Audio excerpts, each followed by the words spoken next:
Je fais le principal de ma recherche depuis 25 ans dans un domaine qu'on appelle machine learning, qui était balbutiant quand j'ai commencé à faire ma thèse là-dessus, et qui s'inscrit vraiment, qui est très très proche des statistiques appliquées, et d'une certaine manière, je pense, assez proche des outils qu'on utilise en santé publique et en épidémiologie, puisqu'il s'agit, à partir de données, de construire des algorithmes qui sont aussi des procédures d'estimation. Ces algorithmes, on peut les voir du côté informatique, mais on peut aussi les voir du côté statistique, pour construire des modèles. Alors, des modèles qui sont paramétriques ou non paramétriques. Aujourd'hui, je vais plutôt vous parler de modèles paramétriques et je vais plutôt vous parler de modèles prédictifs. Et l'idée de l'exposé, c'était de faire un petit peu de publicité autour de méthodes qu'on connaît peu, parce que je dirais qu'elles sont relativement récentes dans le domaine, qui sont des méthodes très flexibles, qui permettent de faire de la régression, ce qu'on connaît classiquement la régression, donc approcher une fonction à valeur continue, mais dans un cadre un petit peu plus général, on va pouvoir traiter des problèmes où la fonction que je vais construire, elle va pouvoir avoir des valeurs vectorielles, voire des valeurs vectorielles dans un certain espace, où je vais pouvoir représenter des objets complexes, des objets structurés. Donc tout ça va nous mener à traiter des applications qui sont très différentes finalement du classique problème de régression, dans le problème de régression linéaire, puisqu'on va pouvoir traiter des problèmes comme prédire une molécule en sortie, prédire une phrase, prédire un graphe, une séquence. Donc voilà de quoi je vais vous parler aujourd'hui. Donc je commencerai par motiver le problème. Et je vais vous présenter donc quelques problèmes. Alors ils sont pas liés directement, sauf peut-être un petit peu celui-là, évidemment, à la médecine. Ils sont plutôt liés en général à la bioinformatique, à la biologie qu'on dit computationnelle. Donc c'est pas trop éloigné de vos sujets, mais c'est un petit peu différent. Voilà par exemple le problème auquel on veut s'attaquer. On a une base de données qui comprend des biomolécules, qui sont des candidats pour être des médicaments. Et puis de l'autre côté, on a des lignées cellulaires qui sont atteintes, si je puis dire, de cancers, de différents cancers. Et ce qu'on voudrait, c'est, on a pu, sur un certain nombre de ces molécules, les tester, et donc voir si elles sont actives ou pas pour, alors on ne va pas dire évidemment guérir le cancer, je vais faire très attention à ce que je dis ici, mais disons, par exemple, voilà, arrêter la croissance des cellules tumorales ou quelque chose comme ça. Donc on va dire qu'un médicament est actif, cette molécule est active à un certain degré sur ces différentes lignées cellulaires, donc qui sont des cultures... moi j'imagine les boîtes de donc on a ces données-là. Ces données-là viennent d'un site qui s'appelle NCI Cancer, donc c'est un institut cancer assez connu. Et l'idée, c'est qu'on voudrait construire une fonction qui est telle que quand je lui présente une nouvelle molécule, cette fonction va pouvoir me prédire un score pour chacun des cancers qui m'intéressaient. D'accord ? Et comment je vais construire cette fonction ? Eh bien, en exploitant cette base de données qui est étiquetée, pour lesquelles, pour un certain nombre de molécules que j'ai effectivement testées en laboratoire, j'ai des scores pour chacun. Alors ici, c'était 59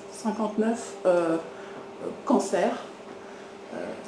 Donc ça, c'est une tâche qui n'est pas une tâche de régression, parce que si je voulais simplement faire cette prédiction pour un seul de ces cancers, eh bien, ce serait une classe de régression, et je pourrais simplement dire, je vais commencer déjà par une régression qui puisse admettre en entrée une donnée qui est quand même un peu particulière, qui est une molécule. D'accord ? Donc ce n'est pas de la régression à partir de données structurées, c'est de la régression à partir de données structurées en entrée, et en sortie on a un vecteur. D'accord ? Est-ce que c'est important qu'on ait un vecteur ? Est-ce qu'on peut simplement, pour ces 50 dimensions de sortie, construire 50 fonctions ? C'est bien sûr une possibilité, ce sera la première chose avec laquelle on comparera nos méthodes. D'accord ? On peut aussi se dire qu'il y a des cancers qui sont proches, qui appartiennent entre guillemets à la même famille, Et peut-être on peut s'attendre à ce que quand je connais des relations entre ma biomolécule et un certain type de cancer, ça me renseigne quelque part sur un cancer qui est proche. Donc je peux imaginer que dans cette régression multitâche, à sortie vectorielle, je puisse vouloir utiliser cette information. D'accord ? Donc c'est une première tâche. Cette tâche-là, on ne peut donc pas la résoudre avec un classique modèle de régression. Et je dirais d'une certaine manière, on ne peut pas très bien, par exemple, la résoudre avec un réseau de neurones. Vous savez qu'en ce moment, les réseaux de neurones reviennent à la mode, le deep learning, etc. Il faut quand même que je trouve aussi une représentation de ma biomolécule qui soit sous forme vectorielle pour un réseau de neurones. Et on va en parler tout à l'heure, ça sera assez coûteux. Un deuxième problème dont je voulais vous parler, c'est un problème qu'on appelle en apprentissage statistique la prédiction de lien. Mais pour nous, sur un problème de réseaux qu'on appelle les réseaux d'interaction protéine-protéine, qui sont simplement en fait des réseaux dans lesquels on va, de manière très très fruste, en fait, symboliser les interactions physiques entre deux protéines par un trait qui relie deux nœuds. Donc chaque petit point ici, rouge, vert, jaune, que vous voyez, correspond à une protéine. Et un trait qui relie ces deux protéines simplement indique qu'on a constaté en laboratoire, dans certaines conditions, une interaction physique entre ces deux molécules. Là, on ne tient compte ni du temps, ni de l'espace, ni de quoi que ce soit. On dit que c'est le réseau, disons, des interactions possibles entre protéines. D'accord ? Et on va voir dans la suite qu'il y a un problème qui intéresse les biologistes, c'est de compléter ces réseaux existants. Évidemment, quand je dis compléter, je prends évidemment beaucoup de précautions, c'est-à-dire, on veut des méthodes qui, in silico, quand vous leur fournissez une paire de protéines candidates, ces méthodes in silico, donc ces algorithmes, cette fonction peut vous prédire si, oui ou non, il y a une interaction possible. Ensuite, bien sûr, charge aux biologistes, je dirais même aux biophysiciens, d'aller en laboratoire, passer en général, ça peut être 6 mois, de tester, de mettre en valeur cette interaction ou pas. Il faut savoir que comme dans beaucoup de cas en biologie, on peut rarement, on publie rarement des résultats négatifs. C'est-à-dire qu'en fait, si en laboratoire on prouve qu'il y a interaction, on arrive à trouver des conditions dans lesquelles on a interaction, on va publier, on va être content. Et si on n'y est pas arrivé, on va pas, le biologiste ou le biophysicien ne va pas trancher, il va dire on n'a pas constaté d'interaction. Donc c'est un point qui est un peu difficile parce qu'en fait, en pratique, ce qu'on a dans la littérature, c'est des arêtes existantes, et quand il n'y a pas d'arête, on ne sait pas si c'est simplement un faux négatif ou si c'est vraiment on ne sait pas. Donc ça sera important pour nous, bien qu'on n'ait pas encore complètement résolu ce problème correctement. Alors donc, ce à quoi les gens sont intéressés depuis quelques années en bioinformatique, c'est de dire, je voudrais une fonction telle que donnez-moi deux protéines, décrivez-moi les propriétés de ces protéines, et grâce à ces propriétés, je vais essayer de prédire si ces protéines peuvent interagir ou pas. Alors quelles propriétés ? Ça peut être leur proximité au sens de l'évolution. Ça peut être, c'est-à-dire que si cette protéine, je la retrouve en fait dans les mêmes organismes, en fait, je vais dire qu'il y a une certaine similarité. Évidemment, les organismes les plus simples ou plus complexes. Ça peut être que je vais regarder l'expression du gène qui code pour la protéine, en faisant l'hypothèse grossière qu'un gène code pour simplement une protéine. Ça peut être différentes informations que je peux avoir. Par exemple, si la protéine, on connaît sa fonction, on connaît la fonction de la protéine, on sait que c'est une protéine par exemple membranaire, etc. D'accord ? Donc voilà encore un problème qu'on ne sait pas très bien résoudre dans le cadre classique de la régression ou de la classification binaire. En fait, c'est un peu exagéré ce que je dis, parce que si vous connaissez le cadre de la classification binaire, est-ce que tout le monde connaît ce cadre-là ? Donc là, ce que je vais appeler classification binaire, c'est je veux construire une fonction qui prend un objet X et qui va me répondre oui ou non, est-ce que cet objet appartient à une classe. Donc par exemple, c'est un patient, pour savoir s'il est sain ou malade. Donc c'est typiquement tous les problèmes de diagnostic, dans le domaine technique, détection de panne, etc. Eh bien, en fait, si maintenant, à la place de prendre un objet, prenez une paire d'objets, vous allez vous demander, cette paire d'objets, je peux l'étiqueter 1 ou 0. D'accord? Et donc, ça peut être de la classification binaire de paires d'objets. D'accord? Je dis bien paire, puisque l'ordre ne compte pas ici. Donc, on verra qu'on peut faire les choses comme ça. On proposera quelque chose un peu plus complexe. Puis, une application plus récente, que j'ai pas du tout... j'ai participé au travail, mais juste sur le plan théorique, c'est une ancienne doctorante qui travaille avec moi, donc Céline Brouard, qui est en postdoc à Aalto University à Helsinki, et qui a appliqué le cadre qu'on a introduit dans un problème très très joli.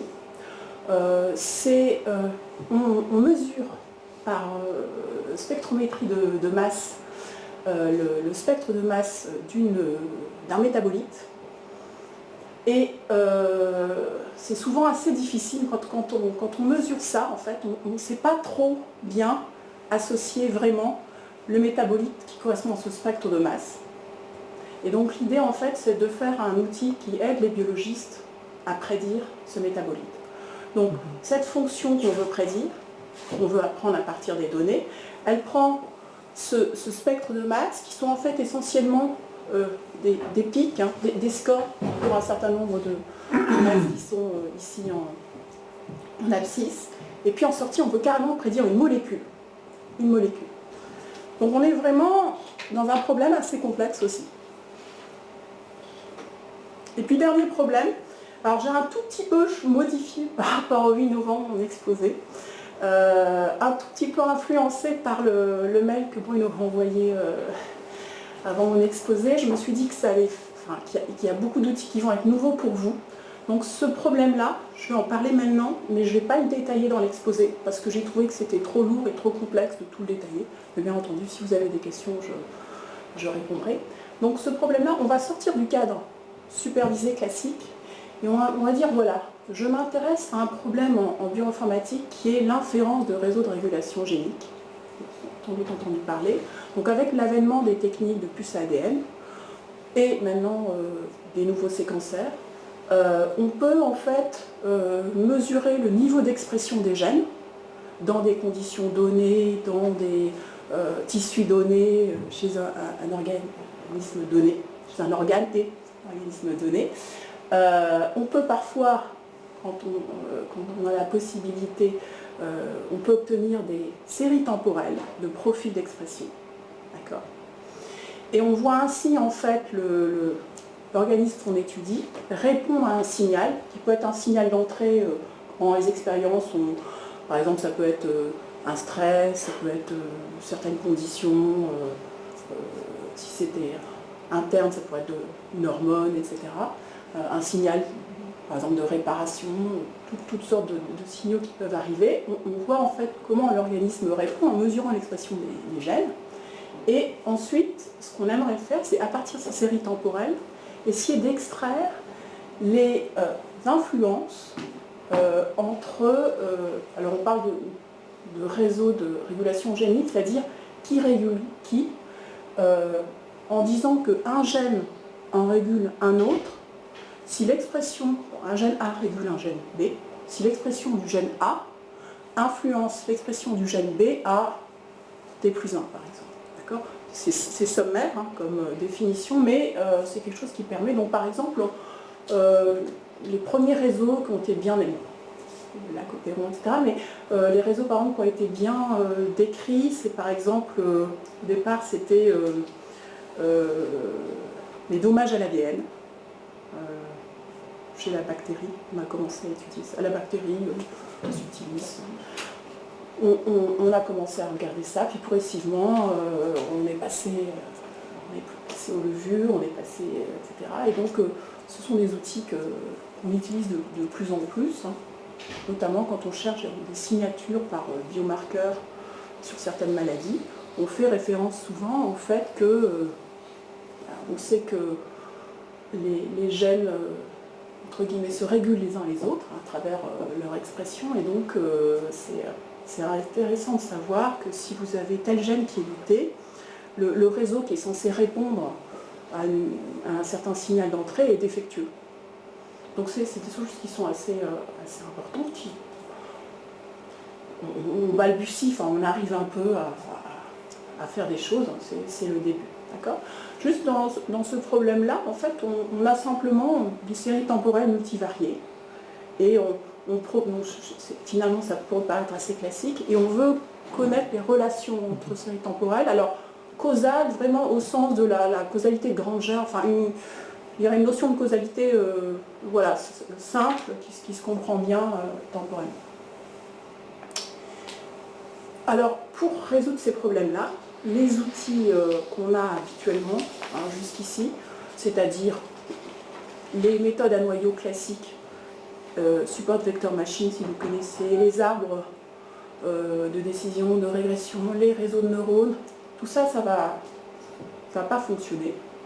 Sauf dans le deuxième cas, en fait, on arrivera aussi à étendre les arbres de régression, bien que ce ne soit pas mon propos aujourd'hui. Donc, je vais vous présenter une famille de méthodes qui permet d'attaquer ça. Je ne dis pas que c'est la seule famille, mais c'est une famille au jour d'aujourd'hui, c'est une famille de méthodes qui permet d'attaquer tous ces problèmes-là dans un même cas de mathématiques. C'est pour ça qu'elle est intéressante, c'est une méthode qui mathématiquement est bien fondée.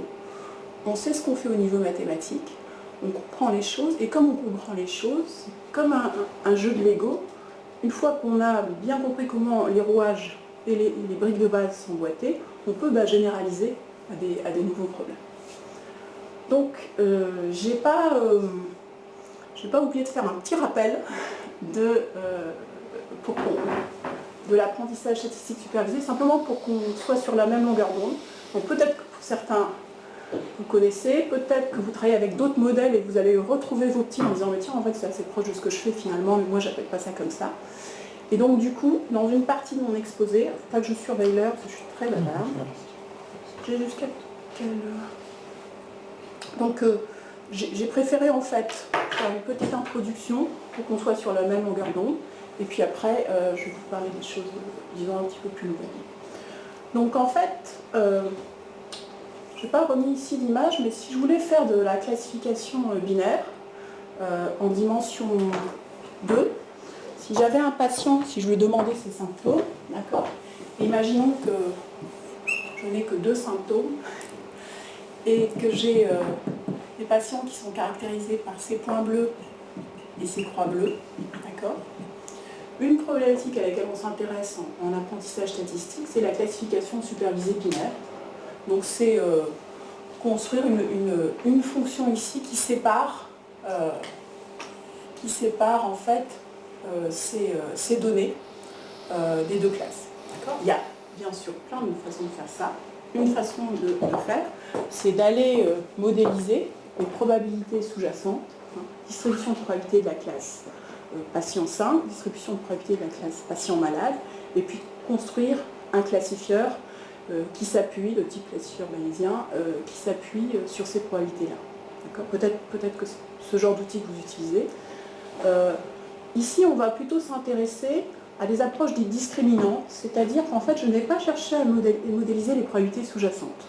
Je simplement en fait une fonction qui me réponde oui ou non. Et donc, on parle de classification binaire, d'accord ? On est dans le domaine de l'apprentissage supervisé, parce qu'on va avoir des données qui vont être étiquetées. Alors, en fait, je commence simplement par le cas de probabilité. Donc, le cas de probabilité, c'est ces patients. Pour moi, chacun de ces individus, c'est une réalisation d'une variable aléatoire, en fait, qui est un vecteur aléatoire, ici de dimension 2, et je vais m'intéresser à associer à une réalisation X de ce vecteur d'entrée, une réalisation d'une variable aléatoire Y, Y étant dans le cas de la classification binaire, une variable discrète binaire, booléenne. D'accord ? Et puis dans le cas de la régression, si maintenant à la place de oui-non j'avais un score, j'aurais simplement Y qui est R, et j'aurais simplement une variable aléatoire continue. D'accord ? Ce qui va caractériser le cadre probabiliste de l'apprentissage, qui est complètement commun à l'inférence statistique, hein, là on n'invente rien, on est purement dans le cadre classique de l'inférence statistique, c'est qu'on va effectivement dire qu'il y a une distribution de probabilité jointe du groupe XY. Ce que je vais en fait supposer, c'est que quand je vais voir arriver des données, je vais supposer qu'elles sont issues de la même distribution, qui va être fixée dans le temps. Le petit souci qu'on va avoir, c'est que évidemment cette distribution n'est pas connue. D'accord ? Donc en fait, ce qu'on va faire, nous, c'est chercher une fonction qu'on va aller trouver dans une famille de fonctions particulières, que j'appellerai toujours grand H, d'accord ? Et cette fonction, alors j'ai mis ici le cadre général, mais pour l'instant vous avez besoin de ces deux lignes-là. Je vais définir une fonction de coût, une fonction de bête, que j'appelle L, qui va prendre en fait, on la voit ici, qui va prendre deux valeurs de l'ensemble Y de sortie et qui va permettre de les comparer. Par exemple, en régression, c'est simplement h de x moins y au carré, donc vecteur quadratique. Et puis, en classification binaire, c'est si h de x est égal à y, ça me coûte 0, et si h de x est différent de y, ça me coûte 1. Et ce que je vais faire, c'est que je cherche mon problème général, c'est j'aimerais construire une fonction h que je pioche dans une certaine famille de fonctions. Donc si votre famille de fonctions préférée, c'est les séparateurs linéaires, vous allez piocher dans les séparateurs linéaires, comme ici. Ici, c'est une droite séparatrice. Je vais chercher dans cette famille de fonctions la fonction qui me minimise l'espérance de ce coût. C'est-à-dire qu'en fait, j'ai un objectif assez ambitieux, puisque en fait, je souhaite, non seulement sur tout l'espace, mais sur tout l'espace vu à travers de cette distribution, donc il y a certains endroits de l'espace qui ne vont pas être couverts par ma distribution, si je puis dire, je veux minimiser l'espérance de cette erreur. Donc si jamais L, c'est le coût de prédiction, 0 si je ne me trompe pas, 1 si je me trompe, c'est en fait, je veux minimiser la probabilité que mon classifieur se trompe. D'accord ? Donc on est là-dedans. Souvent, cette quantité-là, qui dépend de la fonction h, on l'appelle le risque, le vrai risque, pour dire que c'est le risque en espérance, et pour un problème probabiliste, c'est, disons, une des façons les plus intéressantes de définir. Donc, c'est ça notre objectif. Le petit souci qu'on a, c'est qu'on n'a pas P, la loi de probabilité jointe. Par contre, ce qu'on a, c'est qu'on a un échantillon, IID. Donc on va supposer en fait que, vous connaissez cette hypothèse très forte, chaque patient qui va venir à l'hôpital se faire soigner, on va supposer que c'est une réalisation d'une certaine loi de probabilité que je ne connais pas, mais qui est la même. Alors évidemment, si je me trouve dans un hôpital ici, et puis dans une autre région, évidemment, je peux m'attendre à ce que peut-être la loi de probabilité sera évidemment différente, etc. Il y aura une certaine dérive. Mais en tout cas, bon, on va supposer ça. On va faire cette hypothèse ici. Donc du coup, c'est ça qu'on voudrait faire, mais c'est pas ça qu'on va faire. Et donc la première chose qui est tout à fait naturelle, c'est de dire, bon, eh bien, je vais remplacer une espérance par une moyenne, et puis par la loi des grands nombres, je vais dire, bah, parfait, hein, je sais que quand même, tend vers l'infini, la moyenne, le risque empirique, il converge vers le vrai risque, et donc c'est pas du tout idiot de se dire que si j'ai suffisamment de données, je vais simplement chercher une fonction h qui, sur mes données que je vois, mes données d'apprentissage, eh bien, minimise le nombre d'erreurs. En fait, ce qu'on constate, c'est que si on fait ça, donc ce qui est, bon, par exemple, dans mes modèles probabilistes, c'est mon maximum de vraisemblance. Si je prends un critère quadratique et que je suppose un bruit gaussien, eh bien, je suis exactement dans ces idées-là. En général, ce qu'on fait en apprentissage statistique, c'est qu'on veut éviter le surapprentissage. C'est-à-dire qu'on veut éviter que, pour un nombre de données n fixé, je vais construire une fonction h arbitrairement complexe qui va être parfaite pour mes données d'apprentissage, mais qui, sur d'autres données issues de la même distribution, ne serait pas intéressant. Je donne juste un petit exemple. Donc là, j'ai fait quelque chose d'assez sympa. Mais maintenant, Si je mets tout simplement une donnée ici au milieu et une donnée ici au milieu, donc vous pouvez les appeler des outliers, voilà, ça veut simplement peut-être dire que j'ai demandé ou j'ai mesuré deux symptômes ou deux résultats d'examen pour mon patient, mais il y a une variable cachée qui pourrait permettre d'expliquer ça, mais qui n'est pas présente. Mais imaginez maintenant que j'ai droit à une fonction arbitrairement complexe. Je pourrais tout à fait m'amuser à faire ce genre de frontière. D'accord, là j'ai un petit peu exagéré le trait. Une frontière éminemment non linéaire, parce que j'ai droit à toutes les fonctions, alors j'y vais, d'accord. Je fais une fonction éminemment non linéaire, qui est parfaite, parce que sur mes données d'apprentissage, les croix sont bien séparées des points. Mais maintenant, si je prenais un autre jeu de données, j'aurais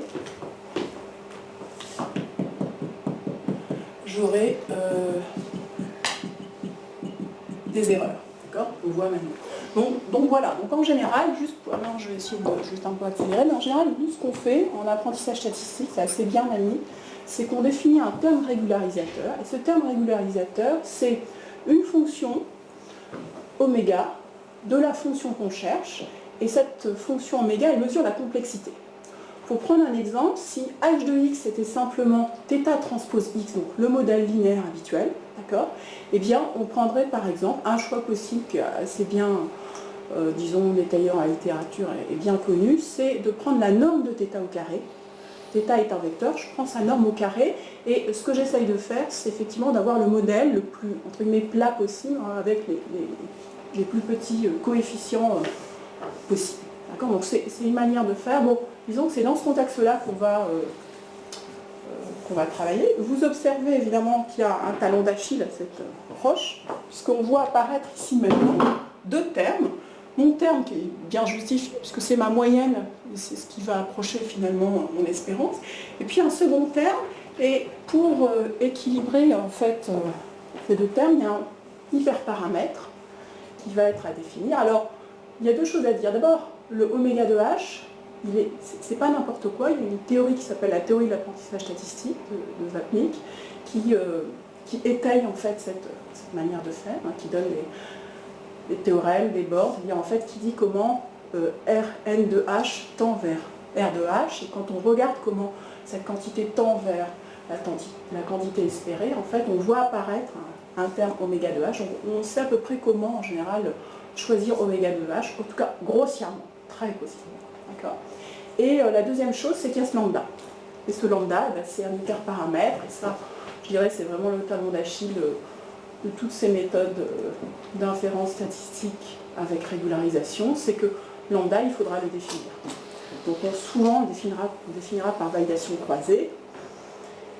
Les bayésiens, si je puis dire, l'estiment, d'accord. Nous, disons qu'on le choisira par rapport à un jeu de données qui n'est encore pas le jeu de données d'apprentissage, le jeu de données de validation, qui est différent du jeu de données test, avec toutes les restrictions qu'on peut énumérer. Donc, on est à peu près sur... on va être dans ce domaine-là, simplement sur des problèmes où la sortie n'est plus -1, ou R, ou réel, mais quelque chose de plus compliqué. Mais toutes les questions que je trace ici seront pertinentes. C'est-à-dire que pour développer ce type d'approche, que j'appelle ici discriminante par référence à la classification, c'est-à-dire je cherche à discriminer mais pas spécialement, eh bien je devrais me poser la question comment je vais définir l'espace de représentation de mes entrées, ça va compter beaucoup, la classe des fonctions dans laquelle je travaille, grand H, la fonction de coût à minimiser, l'algorithme lui-même de minimisation, une méthode de sélection de modèles pour définir les hyperparamètres. Disons que dans un article de machine learning, si ces questions-là ne sont pas renseignées, il y a un petit problème, le travail n'est absolument pas reproductible. Donc on va dire que c'est vraiment ces questions essentielles. Notez qu'il y a quelque chose d'intéressant, c'est que travailler sur l'espace de représentation de mes données ou travailler sur la classe des fonctions, c'est deux problèmes duaux. Je m'explique, c'est-à-dire que si je veux faire très peu d'efforts, je vais coder en fait, je vais choisir en fait des variables explicatives, hein, ce qu'on appelle nous en machine learning des features, les plus basiques, les plus simples qui soient pour définir mes individus, hein, les entrées. Et à ce moment-là, il est possible que, comme je n'ai pas fait beaucoup d'efforts sur ce codage, la fonction qui permette de faire la classification soit très très complexe. En revanche, si je m'aperçois que dans mes données, il y a certaines régularités, il y a des choses que je peux un peu précoder de manière un peu intelligente, il est possible que le classifieur qui suive soit juste linéaire. Donc c'est pour ça que très souvent, il y a énormément de gens qui nous disent, aussi bien dans l'industrie que dans le monde scientifique, mais moi, avec du linéaire, j'y arrive toujours. Et ils ont complètement raison, en fait, vraiment la régression linéaire ou la classification binaire à l'aide d'un séparateur linéaire, je dirais c'est la base, ça marche formidablement bien, du moment que vous avez transformé vos entrées d'une certaine manière. Des fois c'est simple, des fois c'est plus compliqué. Dans un certain nombre de cas, j'imagine que c'est le cas en médecine, on a besoin de garder un contact avec les variables explicatives, on a besoin que les entrées soient quand même interprétables, etc.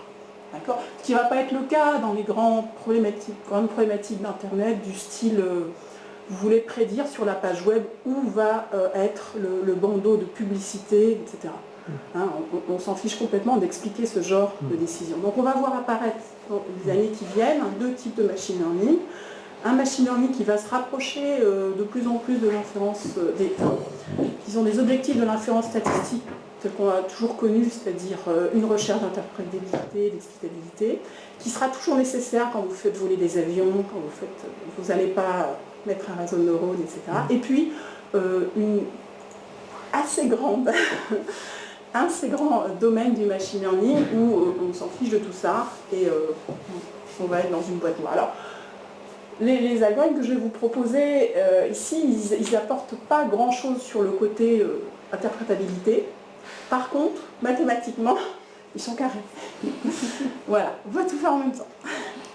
Voilà, donc maintenant je vais vous parler des noyaux. Pour attaquer les problèmes qu'on a dit, donc on voit nos petites données là, les rouges et les bleus en dimension 2. En fait, pour tracer cette fonction ici qui est maintenant non linéaire, ce qu'on fait avec les méthodes à noyaux, c'est qu'en fait on regarde des fonctions f ou h de la forme suivante.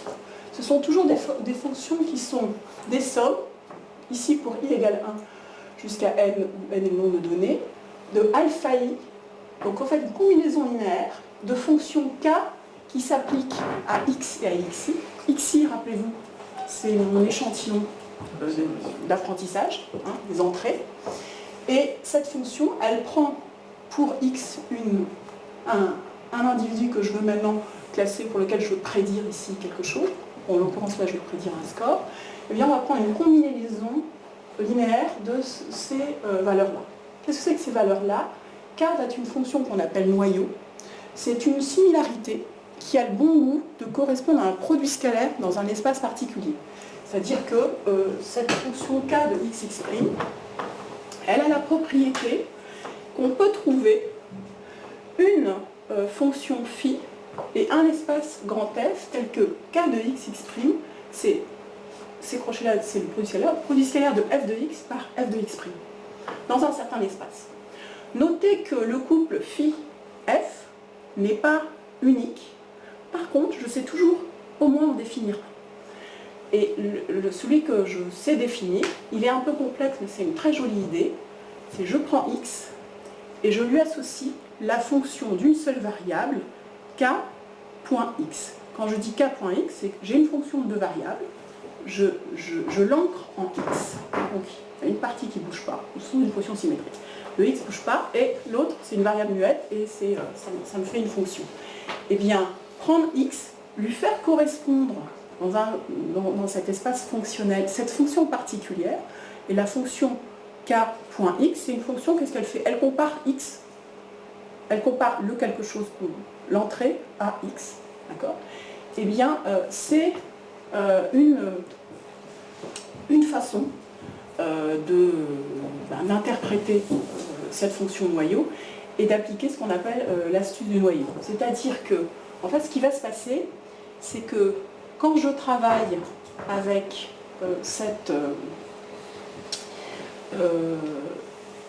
ce cas qui a cette propriété-là, je ne l'ai pas écrit, j'aurais dû l'écrire, mais kxi se transforme en phi de x, produit scalaire phi de xi, d'accord? Et donc, sachant que phi de xi, en fait, il est connu, d'accord, j'ai donc en fait un modèle linéaire, puisque j'ai alpha i phi de xi transpose phi de x. Donc j'ai une partie qui est connue, et j'ai une partie qui n'est pas connue. Alors, j'ai une partie qui est la partie qui traite l'entrée. Dans la partie que je viens d'appeler connue, qui n'est pas très malin, il y a un paramètre à prendre, c'est le alpha. Donc, ce qu'on est en train de dire, j'aurais pu un petit peu plus détailler, mais c'est que travailler avec ces fonctions-là, c'est entre guillemets aussi facile mathématiquement que travailler avec des fonctions linéaires. Et c'est vraiment ça, je dirais, le seul et unique intérêt de ces familles-là de fonctions.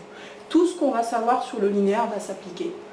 Et donc, c'est assez intéressant parce qu'à un prix moindre, c'est-à-dire trouver une similarité entre mes données qui a cette propriété-là, je peux faire comme si je travaillais avec des modèles linéaires, alors que je ne travaille pas avec des modèles linéaires. Donc en fait, si je prends par exemple un noyau qui est tout simplement le noyau gaussien, qui sera le noyau le plus utilisé pour deux raisons. Donc si x et x' sont des vecteurs, et je prends simplement exponentielle de moins gamma norme de x moins x' au carré, remplacer, si vous voulez, x moins x' par la distance de deux objets au carré, et tout fonctionnera pareil. À partir du moment où je sais définir une distance entre deux objets, que je mets cette distance au carré, je fais moins lambda cette distance au carré, et je prends ensuite l'exponentielle, j'ai un noyau en fait qui a la propriété de transformer un problème comme ça non linéaire en un problème qui va devenir linéaire dans un certain espace. L'espace associe l'espace grand F, d'accord. Et ce noyau-là, il a un intérêt particulier, c'est que toutes les fonctions qu'ils écrivent somme de alpha i k de xi, l'espace de fonction, on peut construire, je vous en dirai deux mots, cet espace de fonction-là, eh bien, il est dense dans l'espace des fonctions continues. Donc en fait, c'est l'outil universel, c'est un approximateur universel. Les fonctions de ce type ont les mêmes propriétés qu'un réseau de neurones avec une couche cachée que je pourrais choisir de dimension arbitraire. Donc très important, en deep learning, on travaille avec plusieurs couches cachées, mais en théorie, une seule couche cachée suffit. Et en théorie aussi, une famille de fonctions avec le bon noyau est une famille de fonctions qui suffit à approcher tout ce qu'on peut, du moment qu'on ait suffisamment de données. Donc ça, c'est pour vous rappeler, peut-être certains d'entre vous connaissent, donc support vector machine, côté régression, support vector regression. Donc là, il y a d'autres éléments qui jouent, histoire de maximisation de marge, histoire de tube pour les support vector regression. Enfin, on a des moyens de construire des familles de ce type-là. Un autre intérêt de ces algos-là, c'est que souvent, ça donne des problèmes d'optimisation convexe. Et donc, on est assuré d'avoir une seule solution. Disons qu'on approche la seule solution avec une précision aussi grande que possible. Donc là aussi, c'est important, si vous dites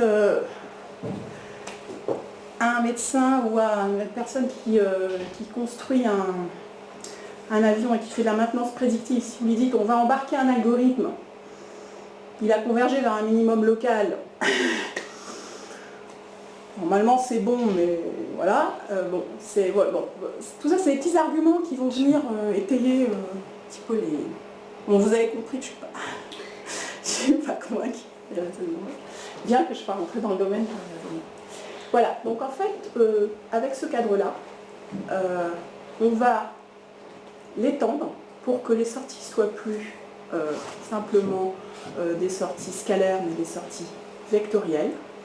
Et on va jouer sur le terme vectoriel. Soit on prendra des sorties vectorielles de dimension finie, soit même on ira travailler dans des espaces vectoriels de dimension plus grande, et je vais essayer évidemment d'accélérer. On va pouvoir étendre l'approche dont je viens de parler de la manière suivante. On va considérer des fonctions de la forme suivante. Je vais remplacer k de x, ici j'ai noté L, k de xxl qui était avant un scalaire, je vais le remplacer par une matrice. Et mes coefficients tout à l'heure, alpha L, qui étaient des scalaires, je vais les remplacer par des vecteurs. Donc maintenant, en fait, j'ai un modèle qui me fournit une valeur vectorielle. H de x est ta valeur dans RP. D'accord ? Ici, j'ai une matrice de dimension P fois P qui s'applique à un vecteur de RP. Évidemment, au passage, j'ai gagné en paramètres, mais c'est assez normal puisque j'ai maintenant P sorti.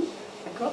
Donc je vais avoir, suivant mon nombre de données, je vais avoir en fait un nombre de paramètres qui va être n fois P, la sortie.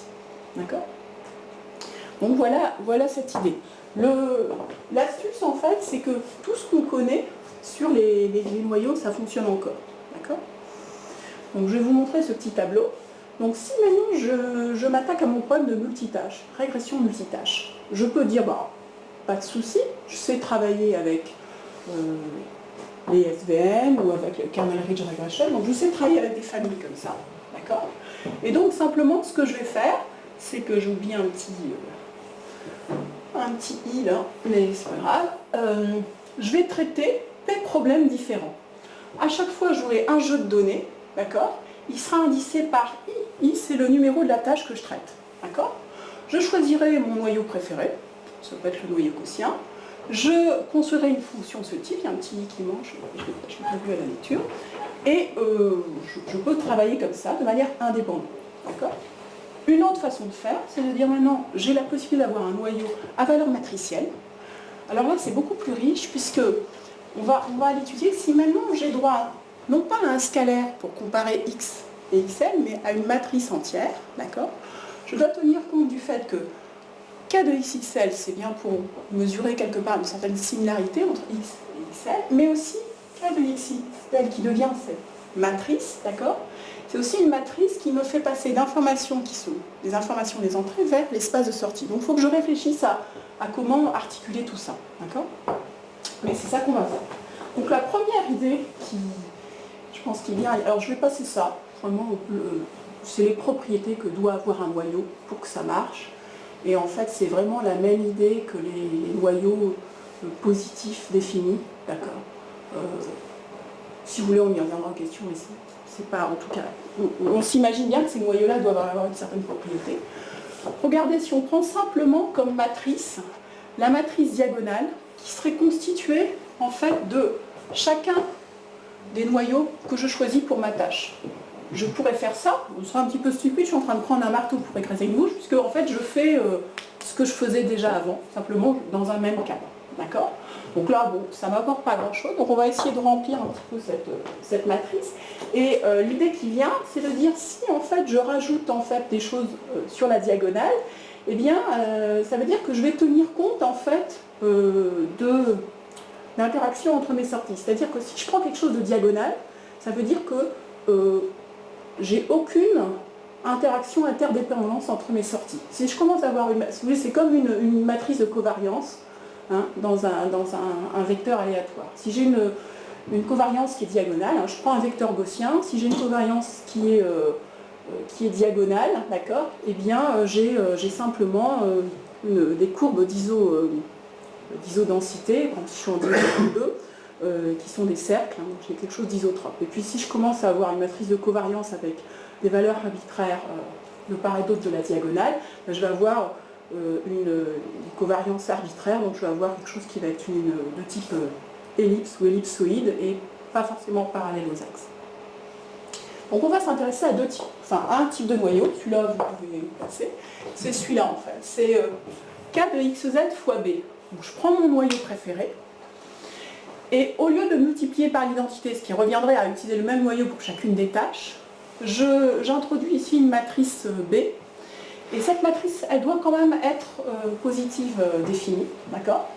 Et cette matrice-là, elle va typiquement coder pour les relations de dépendance entre chacune des tâches. Donc BIJ va coder pour la dépendance entre la tâche I et la tâche J. Je m'explique, je donne deux exemples. Donc par exemple, si vous êtes en train de classifier, vous êtes dans la classification multiclasse, et alors l'exemple qui me vient à l'esprit c'est les documents, mais vous trouverez le même exemple pour les patients, j'ai des catégories de documents qui forment une hiérarchie.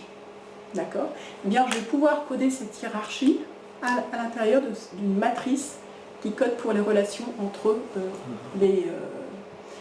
entre les différentes classes. D'accord. Pareil pour des maladies, par exemple, j'ai un patient, je veux prédire la maladie dont il est atteint, et il y a peut-être des maladies qui vont être plus proches les unes des autres. D'accord.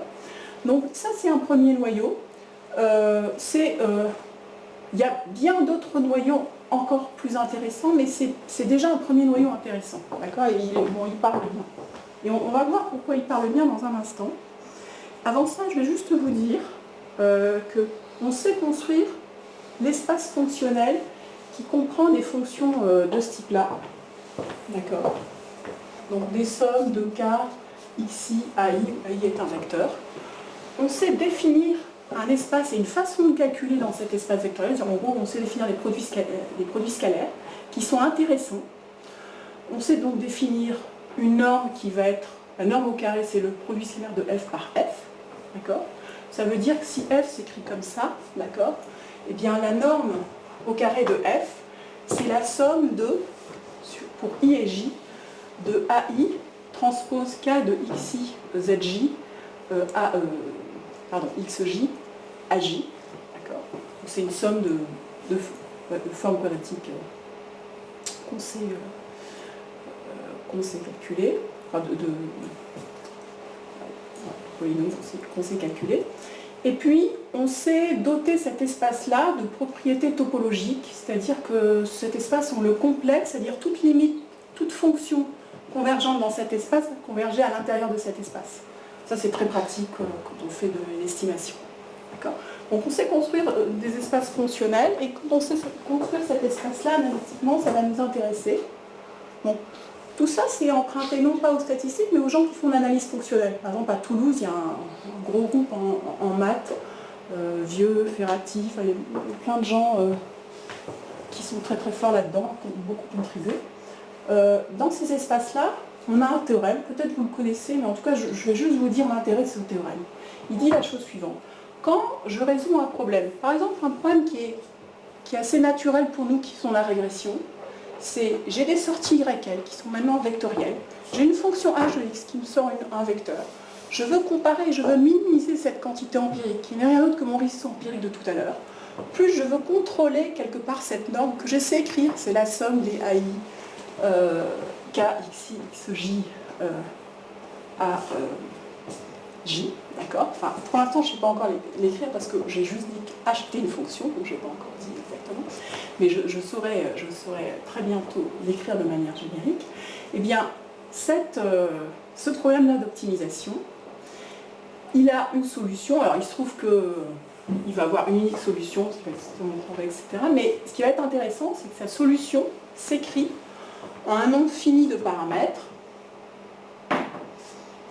Il y a un petit L là qui est parti, k.xl cl, d'accord. Et ça me dit qu'en fait, au lieu de chercher une fonction dans un espace infini, j'ai qu'à me retrouver dans un problème classique, linéaire, où je cherche un vecteur C avec en face une matrice que je sais calculer. Donc ça, c'est vraiment super important, ça va être la clé de fond. Est-ce que ça marche pour d'autres fonctions de coût? Oui, ça marche pour des tas d'autres fonctions de coût.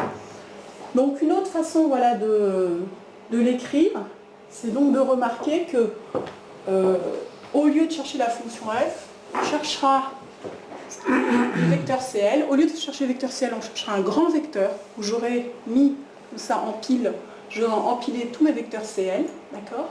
Je prends une grande matrice K par bloc, dans lequel je mets tous mes blocs, K de x1, x1, K de x1, x2, etc. Et cette grande matrice bloc, je l'appelle grand K. K fois C, ça me donne toutes les sorties vectorielles pour toutes les données d'apprentissage. D'accord. Et grand Y, c'est toutes les sorties désirées de mon ensemble d'apprentissage mises bout à bout. Y1, Y2. D'accord. Et donc on voit bien, ça c'est fixé à partir de mes données, ça c'est à apprendre. On est sur la régression linéaire, vectorielle, mais ça reste quand même du linéaire, donc c'est des choses qu'on sait faire, c'est des choses assez qu'on maîtrise bien. Voilà, donc je vais aller essayer de vous montrer deux exemples. Tout ce que nous allons faire, c'est pour un Y qui vit dans R, en fait. Voilà, c'est ça, exactement. Qu'est-ce qui va se passer avec une fonction de coût pour la classification binaire, ça marche aussi bien ou... Alors, pour la classification binaire, tout se réduit. Tout se réduit en fait puisqu'on est en dimension 1. D'accord? Donc en fait, en général, en classification binaire, on n'a pas besoin de... Voilà. Mais tout est dans le même cadre, hein. On peut tout est dans le même cadre, il suffit de dire que l'égal. Oui, pour un espace. Voilà. Mais par contre, pour un espace plus important, on peut faire. C'est-à-dire qu'en fait, j'ai glissé doucement parce que je voulais vraiment que vous ayez bien l'idée en tête, mais en fait, ici, mon espace de sortie, je l'ai appelé FY. FY, en fait, s'il a les propriétés d'un espace de Hilbert, tout ce que je viens de vous raconter marche, et on ne parle plus de noyau à valeur matricielle, mais de noyau à valeur opérateur. Donc j'opère sur les vecteurs de sortie. Si c'est des vecteurs de sortie qui sont des fonctions, mais j'opère sur des fonctions. D'accord? On a des petits soucis au moment de l'implémentation, il faudra quand même qu'on discrétise, mais on sait faire. Et donc je vais vous montrer un exemple où on travaille donc, de manière implicite dans un espace de dimension infinie. Alors les mathématiques sont les mêmes, c'est-à-dire au lieu de manipuler une matrice, on manipule des opérateurs. Alors juste si on reste en dimension finie, et je ne veux pas... Est-ce que je peux prendre 5 minutes? Sure. Donc juste pour la dimension finie, donc on peut résoudre par exemple ce problème-là. Et la petite chose que je voulais vous dire, c'est que vous avez remarqué qu'à plusieurs moments, je fais intervenir un terme que j'appelle oméga de H ou oméga de F, qui est un terme de régularisation. Et je voudrais vous faire remarquer la chose suivante. Imaginez que on est dans notre problème de multitâche. J'ai mes fonctions, donc pendant un petit moment, là, je les appelais les différentes fonctions F1 jusqu'à Fp. D'accord? Donc là, je suis en train de parler des fonctions coordonnées, hein, qui sont à valeur scalaire. Et imaginons que j'ajoute à mon terme de risque empirique un terme régularisateur qui dit la chose suivante. Regardez cette somme. La fonction fi moins fj, d'accord? Si, alors là, j'ai peut-être pas... bon, on va supposer que c'est le même noyau, parce que j'étais un petit peu vite là-dessus, mais c'est pas très grave. On va dire que c'est le même noyau pour que ça colle avec le deuxième transparent. Donc, je n'ai pas K1, Kp, mais j'ai K qui est exactement le même noyau. À ce moment-là, je sais comparer deux fonctions fi et fj, puisqu'elles vivent dans le même espace. Elles sont toutes deux des combinaisons linéaires de K. Je sais les comparer parce que je sais calculer cette norme, parce que c'est par construction que j'ai défini l'espace où ces fonctions vivent, d'accord? Et je dis la chose suivante. Si je connais une matrice M de taille P fois P, qui est telle que chaque coefficient MIJ me dise à quel point ces fonctions-là se ressemblent, et bien à ce moment-là, ce que je vais faire, si j'ai cette connaissance-là, imaginons qu'on me la donne, d'accord? Après on va faire quand on ne la connaît pas. Imaginons qu'on me la donne, eh bien, ce que je vais faire, c'est que je vais minimiser ce terme-là, qui me dit que si MIJ est important, FI moins FJ doit être petit. D'accord?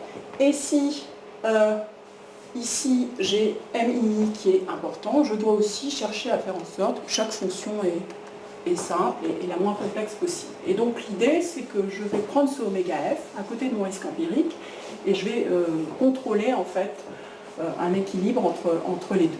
D'accord? Discuter un peu de tout ça. L'idée, c'est que cette matrice M est une matrice que je vais faire intervenir. On va faire des petits calculs ensemble, donc très très rapidement en fait. Ça peut se réécrire de la manière suivante, où il faut juste regarder la fin. Si je suis dans le même espace pour FI et FJ, donc l'espace des fonctions qui sont des combinaisons linéaires de K dot certaines valeurs ZI, alors dans le cas des données, ce sera exactement mes données ici, eh bien, L, c'est la matrice qu'on appelle Laplacien du graphe, c'est-à-dire si M, c'est une matrice qui représente un graphe, c'est-à-dire IJ vaut 1 par exemple si I et J sont reliés, 0 sinon. On a une matrice qu'on appelle Laplacien qui est la matrice des degrés, la matrice diagonale où je somme en fait le nombre d'arêtes de chacun des nœuds. Chacun des nœuds a un nombre d'arêtes. Et ici, je prends, pas tout à fait M, je prends moins M. C'est en fait une matrice qui code pour la même information, mais elle a des propriétés plus intéressantes, notamment elle est positive définie, elle est semi-définie. Si on prend cette matrice-là, on peut réécrire cette quantité-là comme ça. D'accord ? Et si on va un petit peu plus loin, il se trouve que cette quantité-là, d'accord, cette quantité-là, c'est exactement, je ne vous ai pas mis le calcul parce qu'il est un petit peu pareil, un petit peu long. Alors j'ai changé, c'est pas f, c'est grand H, donc H c'est bien ma fonction qui est maintenant à noyau à valeur opérateur dans mon espace de fonctions à valeur vectorielle dans RP, d'accord. Eh bien, cette norme de cette fonction H, d'accord, je ne l'ai pas mis ici, si je choisis le noyau à valeur matricielle suivant, où L c'est pas tout à fait l'inverse, L plus c'est pas l'inverse de L, c'est la pseudo-inverse, fois kxx', d'accord. Donc une matrice fois un noyau, votre noyau favori qui mesure la similarité entre entrées, et bien en fait, je vais le mettre, mais norme de h au carré, c'est exactement cette quantité-là. Ça, donc oméga de h, norme de h au carré dans ce fameux espace vectoriel avec le noyau bien choisi, c'est ça. Donc en fait, ce qu'on est en train de dire, c'est que choisir un noyau, même dans le cas des SVM, des SVR, c'est choisir comment vous voulez calculer, comment vous voulez comparer, donc comment vous voulez notamment calculer une norme, et dans un cadre de régression Ridge, on connaît bien dans le cadre de régression linéaire, dans le cadre de régression Ridge, c'est-à-dire quand j'utilise un régulateur qui est une norme au carré, il se trouve que la norme au carré de ce noyau que je viens de montrer, c'est exactement ce noyau multitâche. Donc en fait, on est en train de, simplement dans un cadre un peu flexible, de coder ce genre d'information. Je vais avancer un tout petit peu, simplement vous dire qu'il existe des noyaux qui permettent de comparer des molécules. L'idée de ces noyaux, c'est qu'une molécule, c'est un graphe étiqueté. Un graphe étiqueté, c'est un graphe dans lequel chacun des nœuds est étiqueté avec un symbole d'un certain alphabet. Ici, un alphabet d'atomes. Et pour comparer deux graphes, ce que je fais, c'est que je crée un dictionnaire. Je dis voilà, je vais fixer une certaine taille M de longueur maximale de chemin. Et je vais énumérer tous les chemins possibles que je peux créer, toutes les séquences possibles d'atomes que je peux créer qui sont de longueur inférieure, par exemple ici, à 6. Et ensuite, je vais prendre mon graphe, mon premier graphe, et je vais placer je vais compter à chaque fois le nombre de fois où ce chemin apparaît dans le graphe. D'accord ? Donc je vais décrire mon graphe en disant tiens, ce chemin-là, il apparaît jamais. Tiens, ce chemin-là, il apparaît 2 fois. Alors, il y a certaines fois, c'est du binaire, donc sinon on peut faire un score. Et en fait, l'idée, c'est de représenter un graphe par un très très grand vecteur, très très parcimonieux, très très creux, dans lequel, en fait, j'ai simplement, je compte les chemins qui sont apparus. Je prends ces deux vecteurs pour mon premier graphe et mon deuxième graphe, je fais le produit scalaire et j'obtiens le noyau KMX'. Et l'autre noyau, qui s'appelle le noyau Tanimoto, c'est un noyau simplement avec une normalisation un peu particulière qui est pertinente ici. Voilà, donc juste pour vous dire, on sait traiter ces problèmes-là. Et ce que vous allez voir ici, c'est la méthode proposée, c'est le modèle 2. Le modèle 1, c'est la méthode proposée, mais de la deuxième partie de l'exposé, que je ne sans doute pas le temps de faire. Et le modèle 0, c'est quand je mets une diagonale, identité, aucune structure. Et juste là, on a pas mal de papiers, et on a des résultats finalement très détaillés. Mais là, en fait, ce qu'on a fait, c'est que... tout ça, c'est les résultats, je l'ai mis sur un autre slide, mais les résultats de Céline Brouard, qui était en thèse avec moi. Et l'idée, en fait, c'est que on a MSE, donc mean square error, parce que c'est la régression, un vectoriel, mais c'est la régression. Et puis ici, en fait, on a quelque chose que je vous ai un peu caché, c'est pas lambda, c'est un lambda 2. C'est-à-dire qu'en fait, on a traité le problème en semi-supervisé. Semi-supervisé, ça veut dire en fait que j'ai utilisé des données d'apprentissage pour lesquelles j'avais les descriptions de toutes les molécules, mais il y avait simplement que 5% des molécules que je sais décrire qui étaient labellisées. Pendant l'apprentissage, j'ai eu le droit d'utiliser ce jeu de données. Après, j'ai eu un autre jeu de données test qui était d'autres molécules. Mais pendant l'apprentissage, j'ai pu bénéficier des molécules existantes, mais qui n'étaient pas étiquetées. Donc ça s'appelle du semi-supervisé. Et en fait, ce qu'on voit, on a les mêmes résultats pour 5, 10, 20%. 5%, c'est un petit peu plus intéressant. Ce qui est important ici, c'est les barres d'erreur. Ce qui est important, c'est le modèle 2 par rapport au modèle 0. Le modèle 0, c'est aucune structure. On ne tient pas compte d'une structure, là on tient compte d'une structure. Bon, après, il faut relativiser. Donc ça, c'était un petit peu un jeu de données qu'on a utilisé. On était effectivement sur 59 cancers, mais on n'avait pas une information, disons, de première main sur une sorte de relation entre ces cancers. Donc en fait, on a fait quelque chose d'un petit peu, peut-être un peu simpliste, c'est-à-dire en fait, on a regardé sur un jeu de données comment la covariance empirique des sorties, donc la covariance empirique, pas des sorties, mais la covariance empirique des scores, on a construit cette matrice de dimension D fois P, qui est devenue notre matrice M, et à partir de cette matrice M, on a construit un Laplacien, et on a introduit dans le noyau L, pseudo-inverse de L fois le K dans X'. Donc c'était un peu, je l'avoue, plutôt pour montrer un exemple d'application que vraiment pour revenir au problème, sachant que, a priori, ça pourrait être intéressant de creuser un petit peu. Je vais terminer, je vous montre un exemple, mais très très court, simplement pour que vous ne soyez pas, passez pas sur votre fin sur ce problème-là. Il y a une question très intéressante qui disait oui, mais là on est en dimension finie. Qu'est-ce qui se passe si j'exploite cette astuce en dimension infinie? C'est-à-dire, si je veux construire une fonction qui a pour valeur, qui prend ses valeurs non pas dans RP, mais dans un certain espace vectoriel. Alors, on l'a fait au travers d'une collaboration et d'une thèse qui était co-encadrée par Alexander Edelman, donc c'est justement la thèse de Céline Bois. Alexander Edelman, c'est vous connaissez un biologiste qui est à Necker. Alors, je pense qu'il est physiquement dans les locaux de tel procès en ce moment, je crois. Mais l'idée, c'est que lui, il s'intéresse à la protéine CFTR, dont les mutations sont,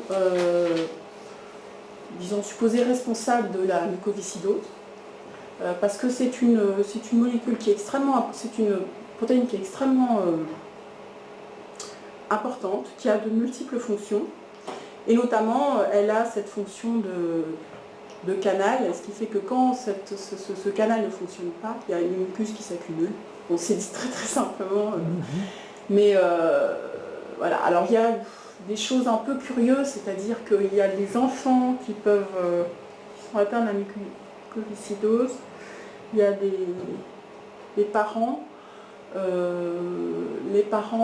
qui n'ont pas la mucoviscidose, et en fait ce qu'on pense, c'est qu'il y a, chez certaines personnes, il y a d'autres protéines qui font un petit bout de la fonction, de certaines fonctions de CFTR. Et si on arrivait un petit peu à savoir quelles sont ces protéines qui peuvent faire le job, on pourrait les activer. Bon, tout ça est dit très, très simplement. Et l'idée d'Alexander Edelman, c'était de nous dire, voilà, écoutez, moi, je connais un réseau d'adaptation protéine-protéine, c'est-à-dire nous, dans notre équipe, on a amalgamé, en regardant les articles, etc., on a amalgamé un réseau d'environ 150 protéines qui sont des voisins, entre guillemets, des voisines, des protéines voisines au sens du graphe, proches ou pas de CFTR. Mais il y a des tas de choses qu'on ne connaît pas, on voudrait compléter ce graphe. Donc on a essayé d'appliquer des méthodes pour compléter ce graphe, et Alexander Edelman, il a joué le jeu, c'est-à-dire que progressivement, c'est assez long, hein, parce que les résultats in silico, en fait, on les a eus, Céline les a eus en 2012-2013. Il est encore là en train de... il a pris les 100 premières prédictions qu'on a faites, et dans ces 100 premières, il a choisi, lui, avec sa connaissance, etc., celles qui sont les plus probables. Parce que c'est très coûteux, ça met 6 mois, etc. Donc il en a trouvé. Ce qu'il y a, c'est qu'il veut faire un papier dans Nature.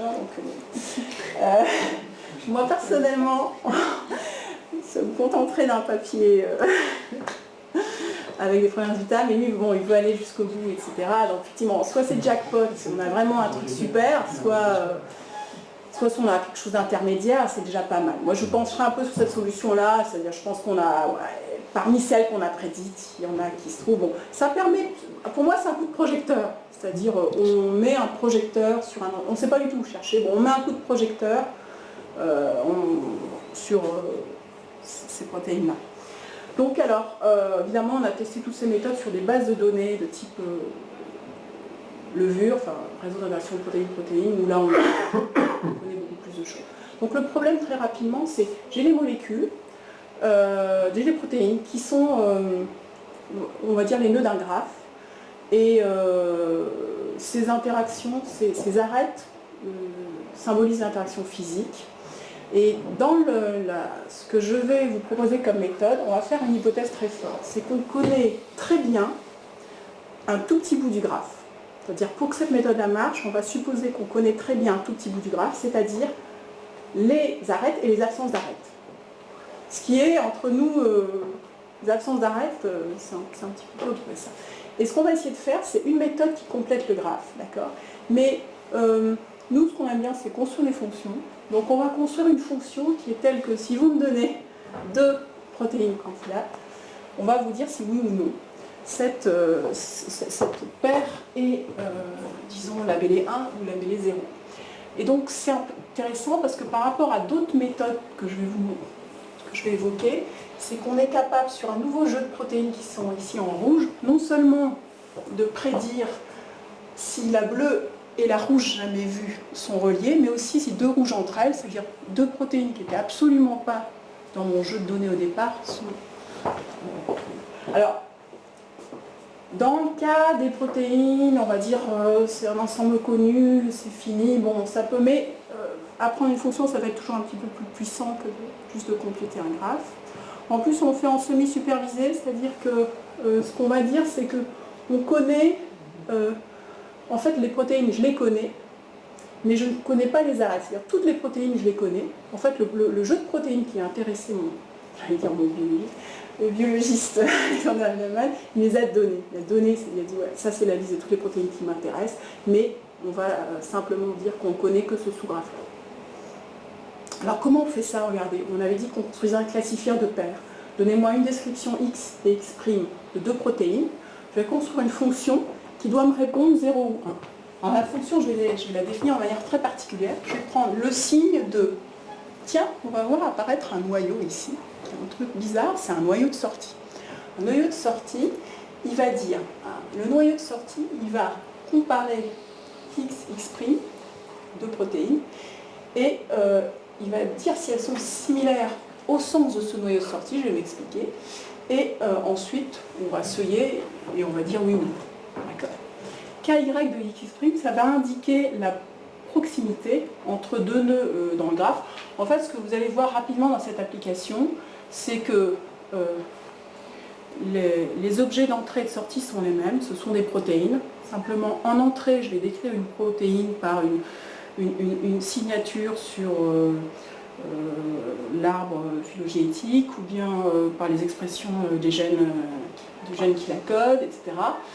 Alors que sa représentation de sortie, dont je vais vous parler dans un instant, ça va être, est-ce qu'en tant que nœud dans ce graphe, est-ce que ces protéines ont des chances d'être éloignées ou proches? Donc on va s'intéresser à deux représentations du même objet, et je vais vous faire tout de suite le petit schéma. Donc en fait, ce que j'ai représenté, je ne sais pas si ça vous parle, c'est des expressions de gènes, c'est une puce à ADN, petite puce à ADN, d'accord, où on voit en fait toutes les données. Donc c'est comme si en fait là, à vrai dire, pour X, pour une protéine, j'aurais par exemple une ligne ici, c'est-à-dire en fait, j'ai mesuré l'expression du gène qui code pour la protéine dans des tas de conditions données. Donc j'aurais pas la matrice entière, j'aurais juste une ligne. Après, je veux une fonction. Alors observez que c'est une fonction de un individu, une fonction de X qui me prenne, qui me prédise en fait la position de la protéine dans le graphe. D'accord. Et comment on va faire ça? On va dire en fait, c'est pas tellement grave si je ne sais pas définir l'espace des positions dans le graphe. Ce qui m'importe, c'est de savoir calculer la proximité entre deux positions dans le graphe. Et ça, je sais faire. On sait faire de multiples manières. Hein. Deux nœuds dans un graphe, ça peut être le plus court chemin, mais on verra aussi, il y a d'autres techniques un peu plus générales, mais en gros, l'idée c'est ça. Donc en fait, on va utiliser deux fois les noyaux. Les noyaux en entrée sont des noyaux à valeur opérateur. L'opérateur opérera sur des vecteurs d'un espace de sortie. Et cet espace de sortie, la seule chose que je saurais, c'est que je saurais le caractériser par son produit scalaire. C'est tout ce dont j'ai besoin. Donc voilà l'idée, c'est que la fameuse similarité entre deux protéines, au sens où deux protéines sont proches si ce sont deux nœuds proches dans le graphe, eh bien je vais essayer d'approcher cette similarité-là par le produit scalaire de deux fonctions à valeur vectorielle, h de x, h de x'. D'accord ? Alors, je vois plein d'avantages à ça, c'est que je vais troquer l'apprentissage d'un classifieur sur des paires, qui est extrêmement laborieux et coûteux, par un apprentissage sur des individus seuls. D'accord ? Et puis, surtout, on va voir qu'on va bénéficier de propriétés du noyau de sortie. Donc, je ne vais peut-être pas vous embêter avec ce schéma-là, mais je vais juste vous dire que nous, ce qu'on veut faire, c'est qu'on veut aller de x vers y. On veut aller d'une description d'une protéine vers une sorte d'espace des positions des protéines en tant que nœud dans un graphe. Pour faire ça, on utilise deux astuces. La première astuce, c'est que l'espace des positions de nœuds dans un graphe, eh bien, on va dire qu'il y a une fonction phi qui me permet de prendre cet espace-là, ou cet ensemble-là, et de le transformer dans un espace où je sais calculer. Donc je vais essayer de construire une fonction qui va de x vers cet espace-là, puis après je reviendrai si j'en ai besoin. Et puis en plus, on va utiliser les noyaux d'entrée. Les noyaux d'entrée, c'est des noyaux qui ont la même propriété que tout à l'heure. C'est pas tout à fait les mêmes parce que c'est des matrices qui sont en jeu, mais un noyau à valeur vectorielle, il a une fonction phi qui va être à valeur opérateur, qui lui correspond. On ne va pas embêter avec ce schéma-là. Je vous montre juste l'idée qui est là. Donc h de x, ça va être somme de k de x, xl fois cl. Ça va être une fonction du même type que tout à l'heure. Il y a une petite astuce, c'est que comme tout ça s'écrit en produit scalaire, j'aurai jamais besoin dans ma fonction du coup d'évaluer vraiment ma fonction dans cet espace de dimension infinie. Donc j'aurai en fait j'aurai que des produits scalaires à calculer. J'aurai que des produits scalaires à calculer. Et donc là, ce sont des résultats, c'est la vérité des résultats, donc je vais vous expliquer ces résultats, c'est que là on est à nouveau avec un pourcentage de données étiquetées, parce qu'en fait on va supposer qu'on a un petit graphe qui est connu, un plus gros graphe qui est connu, etc. D'accord ? Et on voit donc ici trois méthodes. Et sur ces trois méthodes, comment on mesure les performances? C'est en fait une aire sous la courbe précision recall. Alors je sais que vous n'utilisez pas tout à fait peut-être ce terme-là, précision recall. Non, si, d'accord, parce qu'il y a différentes façons de définir. En tout cas là c'est précision recall, donc c'est pas rock curve, c'est précision recall. Et l'idée est la chose suivante. On a comparé avec deux méthodes qui ne sont pas capables de prédire des liens entre les nœuds rouges. Donc on a simplement évalué notre méthode pour ici, parce que dans le papier c'est complet, mais ici ce que je vous ai montré, la vérité des prix, donc c'est pas Je vous ai montré en fait comparer les méthodes sur les données bleues et les données rouges, c'est-à-dire des protéines qu'on a déjà vues en ensemble d'apprentissage, mais évidemment on n'a pas vu ces arêtes-là, restent à prédire. Donc les rouges, il peut y en avoir une qu'on n'a pas vue, mais il ne peut pas y en avoir deux qu'on n'a pas vues. D'accord ? Parce que ces deux autres méthodes ne le font pas, alors que nous on le fait. Donc en fait dans notre papier, on a montré qu'on peut faire tout. D'accord ? Simplement on ne connaît aucune méthode qui peut faire la même chose, donc on n'a pas comparé avec quoi que ce soit. Par contre, ce qu'on a fait, on a comparé mais avec des méthodes plus simples de classification binaire, bien évidemment. Et par contre, je vous montre ce qu'on sait faire sur les données rouges et bleues, d'accord, donc, qui sont des données assez faciles. Et donc en fait, ce qu'on voit, il faut faire attention aux barres d'erreur, c'est qu'en fait, on est un peu moins bon quand on a peu de données, on est moins bon quand on a peu de données étiquetées, hein, en tout cas moins bon qu'un algorithme qui est, en fait, l'algorithme EM avec un certain... l'esprit de l'algorithme EM, mais avec une matrice à compléter. Par contre, on est un petit peu meilleur quand on a un petit peu plus de données étiquetées à moudre. Par contre, ce qui est très très sympa, c'est que la méthode reste quand même utilisable pour deux protéines pour lesquelles on connaissait au jour d'aujourd'hui aucune arête. Et donc, on peut mettre un coup de projecteur, enfin, on peut donner les prédictions que fait cet outil-là pour deux protéines qui n'avaient ni l'une ni l'autre été testées. Donc ça, c'est un plus. Donc, voilà, je vais m'arrêter enfin. Je suis désolée d'avoir pris tout ce temps. Donc c'est un outil assez général qui est vraiment à son début. Je dirais qu'il y a 10 équipes dans le monde qui travaillent là-dessus. C'est pas beaucoup par rapport au deep learning. Mais d'un autre côté, c'est assez motivant parce que tout est à faire. Donc il y a plein de trucs à faire. On est en train de... Voilà, cette année, on a fait des choses assez rigolotes comme la régression quantile-jointe. On est en train de passer à l'échelle. Le problème de ces méthodes-là, je ne vous cache pas, c'est que quand je parle des protéines, on a peut-être compris, parce qu'à un moment, il y a marqué 2000, on est sur 2000, 4000 protéines, 10 000 données, voilà. Là, on est passé aux millions de données, mais avec des approximations.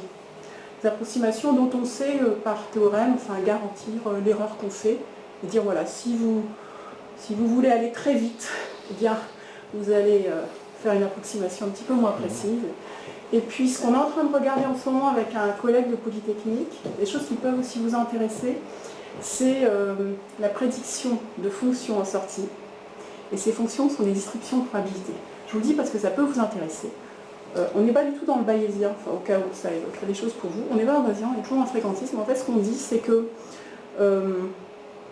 il y a eu un challenge qui va vous paraître ridicule par rapport au problème que vous traitez, mais il y a peu de temps, il y a eu un challenge. Vous voyez l'image d'une personne. Il fallait prédire son âge apparent. Vraiment, on est loin du problème que vous traitez. Mais l'intérêt de ça, c'est qu'il y a plusieurs experts qui ont regardé les images et qui ont étiqueté ces données. Et chacun a donné un peu son avis. Et donc, en fait, nous, on voudrait reprendre ce problème. Et donc, en fait, ce que les gens font, c'est qu'ils prennent la moyenne des experts, ça fait une seule valeur, et tout le monde, comme un seul homme, va prédire la fonction. Nous, ce qu'on voudrait faire, c'est reprendre ce problème-là, et vraiment se dire à chaque fois, il y a une distribution de probabilité, et prédire la distribution entière. Et on pense que ça peut être intéressant, peut-être dans des problèmes médicaux, problèmes de diagnostic médical, ou des problèmes où on aura envie de plus. Enfin, disons, un petit peu plus de détails. Pareil, alors, données spatio-temporelles, donc ça c'est rigolo. On s'intéresse en ce moment avec la compagnie Ipsen, la boîte pharmaceutique Ipsen, à des problèmes de prédiction d'épidémie. Vraiment, je veux savoir quand est-ce que va débuter une épidémie. Et c'est vrai que évidemment, ces problèmes-là ont été extrêmement bien étudiés et traités. Mais ce qui est assez amusant maintenant, c'est qu'on a énormément plus d'informations qu'avant. Par exemple, on a des informations sur les réseaux sociaux, les réseaux de communication, qui est ami avec qui communique avec qui. On peut avoir dans toutes les données de la SNCF le trafic. Donc on pourrait utiliser en fait, savoir si ça va se propager, si l'épidémie de grippe qui est actuellement Rhône-Alpes va se propager avec une grande vitesse sur la région parisienne, toutes ces choses-là. Donc on est sur les données spatio-temporelles, c'est-à-dire à un endroit donné. J'ai par exemple des données de vente de médicaments données par chaque pharmacie dans une ville. J'ai des données, on va dire globalement des réseaux sociaux, de ce type d'informations. Et on voudrait savoir à quelle vitesse se propage une épidémie. Bon, je ne pense pas que ça ne doit pas être des choses vraiment nouvelles pour vous, mais disons qu'on voudrait attaquer ces problèmes-là de cette façon-là. Du coup, l'idée, c'est qu'à un temps T, j'ai une série temporelle, mais ce qui va m'importer, c'est que c'est une fonction du lieu. Donc à un moment donné, je veux prédire, par exemple, le nombre de médicaments qui va être vendu à tel endroit. D'accord ? J'ai une fonction d'un lieu, et cette fonction en plus évolue dans le temps. Et si je me trouve sur un lieu à côté, je pense que ça va être un petit peu pareil. Je vais avoir à peu près la même vente. D'accord. Donc on regarde des choses comme ça, c'est amusant. Et puis là, la tarte à la crème, donc ça c'est pour les conférences de machine learning. J'essaye de leur dire que c'est plus ou moins des réseaux de neurones, mais dans un cadre mathématique rigoureux. Ce qui n'est pas entièrement faux. Je vous remercie.